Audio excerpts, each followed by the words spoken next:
Hey, hi. I am Aries rising, 6 degrees. 6.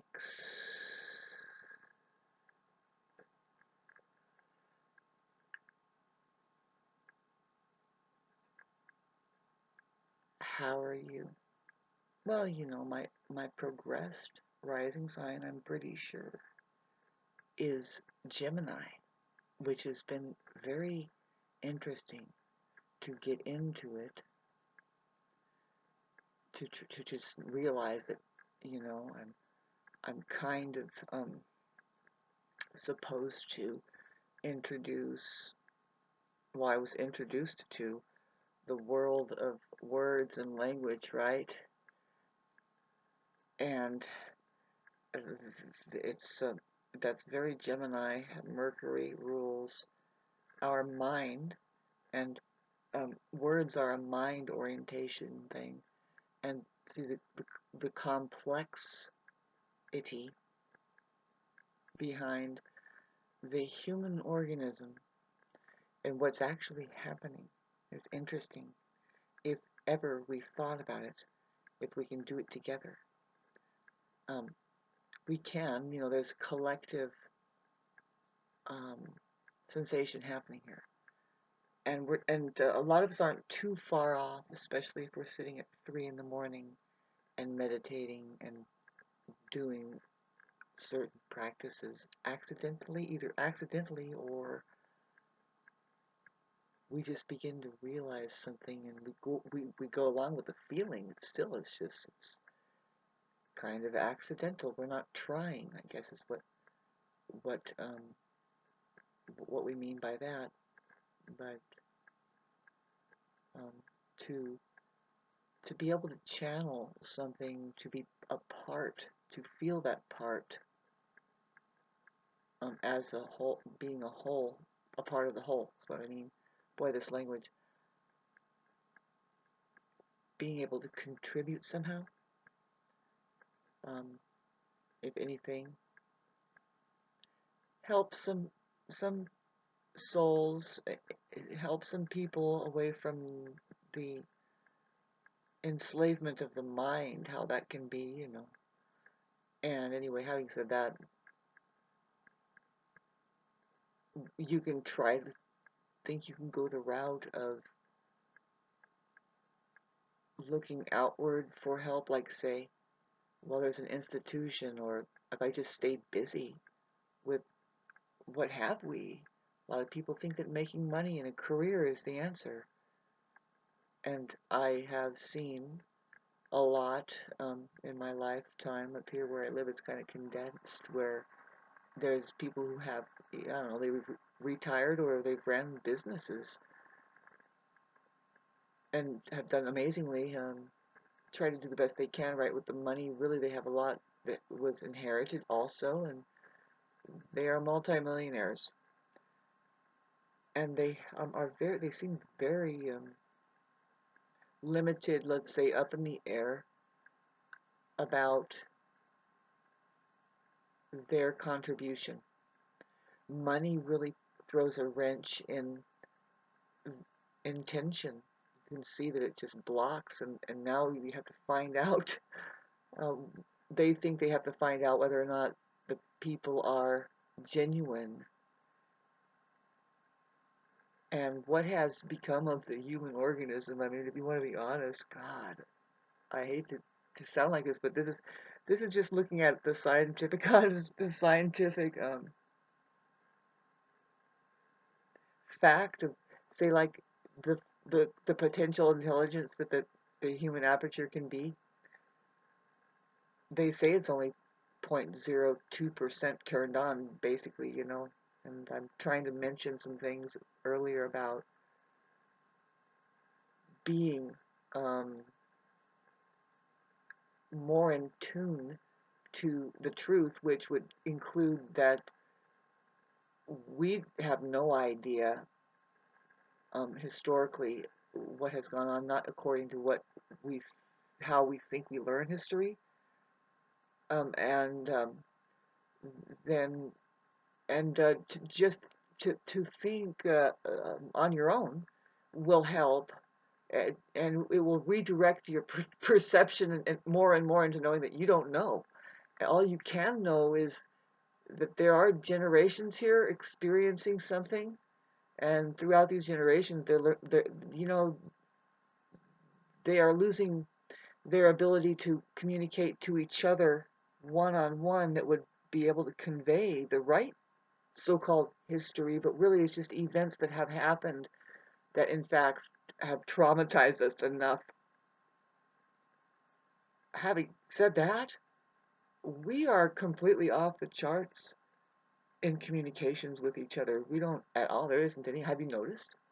Haven't you noticed that if you're like me, you live kind of okay. It's encroached upon me. There's the slots are filled in now, and it's like how boxed in can you get, and completely alluded to each other about the presence of presence, I guess. But say let's say look at it. How okay it's very if you really dial in on it. I mean, I'm thinking okay, so shift, shift. What does shift mean? Does it mean that somebody says, you know what, this is too institutionalized to the point of it's worse than an institution because they don't know they're in an institution that because otherwise people in an institution would have more of an awareness of themselves being there and others being there. And also if you God, if you really want to talk about it, and God, we really try in school, right? We try to talk to each other, but we're always told to shut up and listen to your fucking lesson. How good does that turn out? But anyway, God,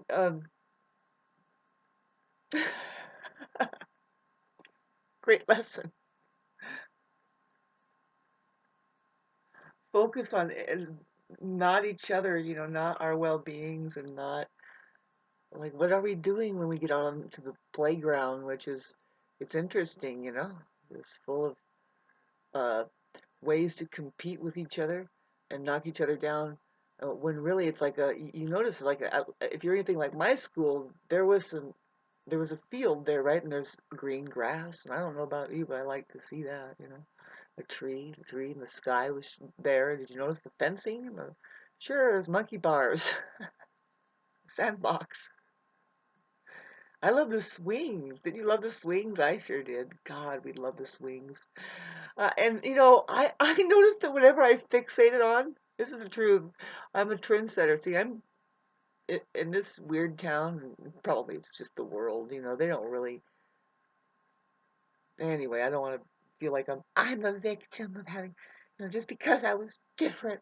Really, different would mean that I swang on those fucking swings to the point where, like, some people were like, you know what, that chick seemed like she'd having a good time. I'm gonna go and swing too. And we would swing. I don't know. I didn't really pay attention, but see, when I just did my own thing. So anyway, God, thanks for listening to this. Playing, showing off my music that I used to play. Um, I, I made sure to show the people what I was doing at home. And it's like, well, I do this. This is fun. It's like by the time I got in fifth grade, I was like, this is boring. I need to show you this. And oh, there's a talent show, really, huh? Well, I know what I have to do. I'd be stupid not to do that. So I went and did it, and it was all right. I remember the performance, the nighttime performance was sloppy as hell. And anyway, um, so but so I think that's why it was in sixth grade. See, that was in fifth grade, and then in sixth grade and seventh grade and eighth grade. I didn't have any interest in school at all from day one, to tell you the truth. And no kid would ever know that, right? I don't think so. They did, but I would inspire many of them. And so, but um, uh, the next year, I think, was very popular. I think I was more, I was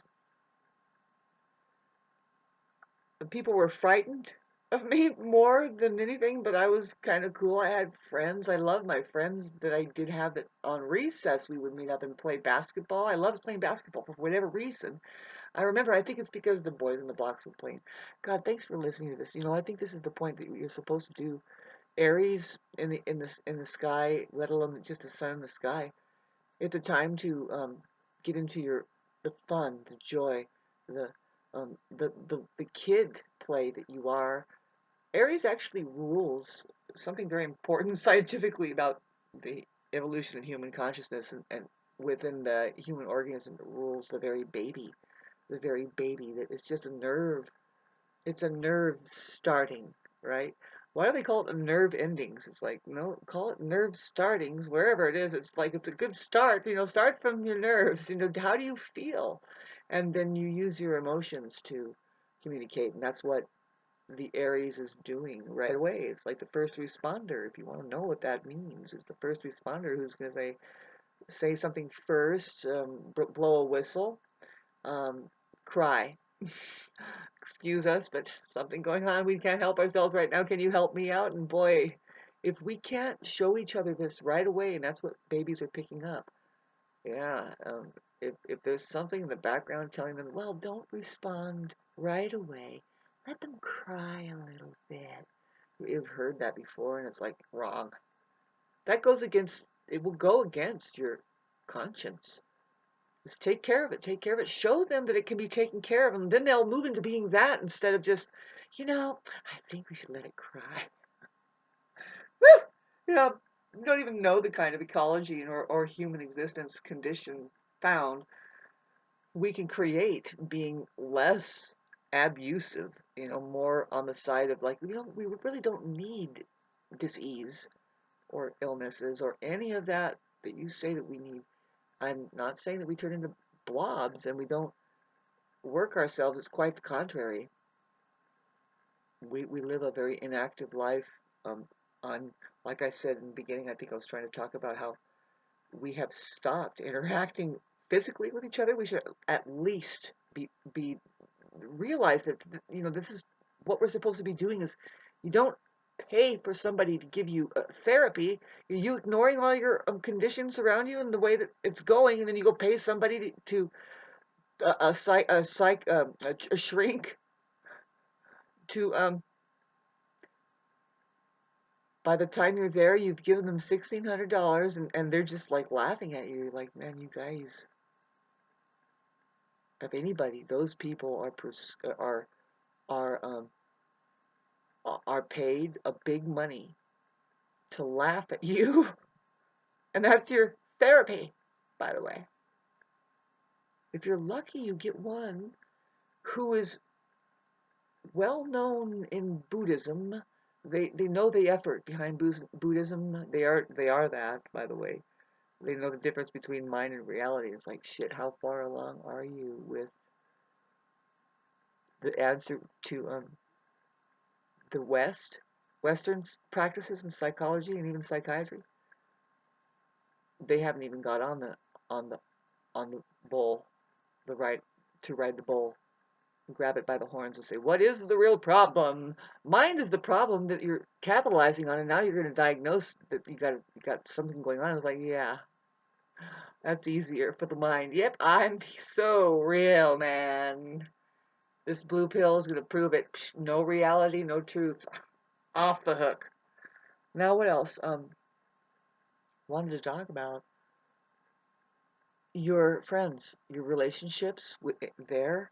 It doesn't have to be that you have that eye to eye. Really, if you don't, those aren't your people. I mean, you got to go with the way you feel.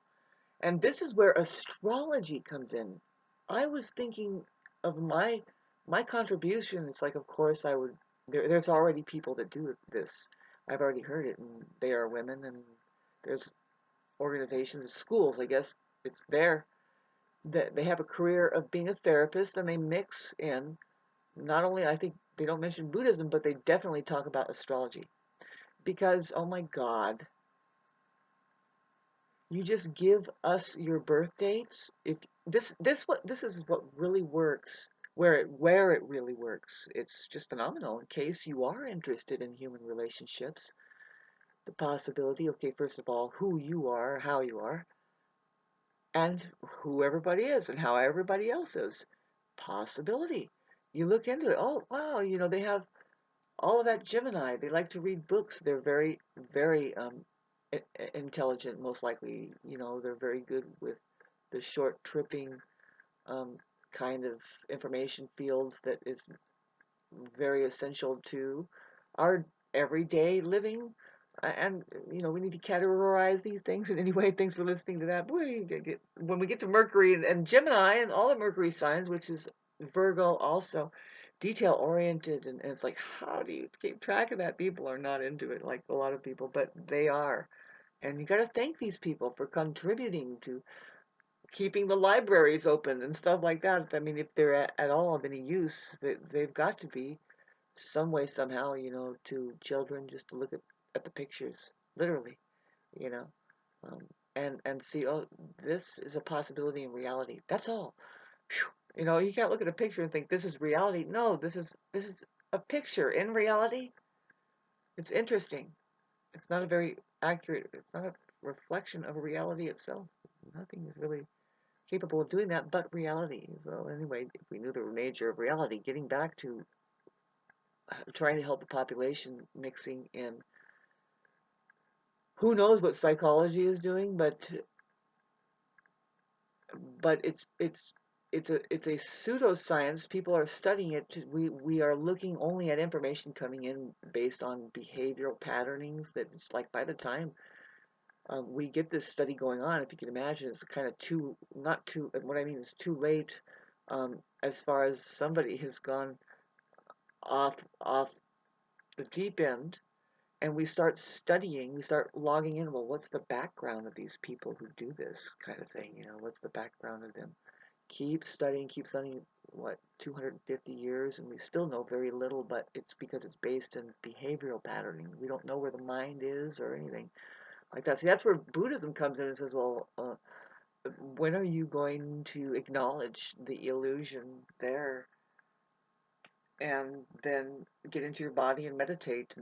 And this is where we get the strangest scenes with gurus that they they look and they are different ways of life being, and like some of them you'll think, well, that person's not looking healthy at all. They only wear a towel, and it's apparent that they're kind of getting crippled a little bit, maybe. I don't know, so like Maharaji, some like Mahatma Gandhi, and uh, but I am wise enough to know that, well, we live.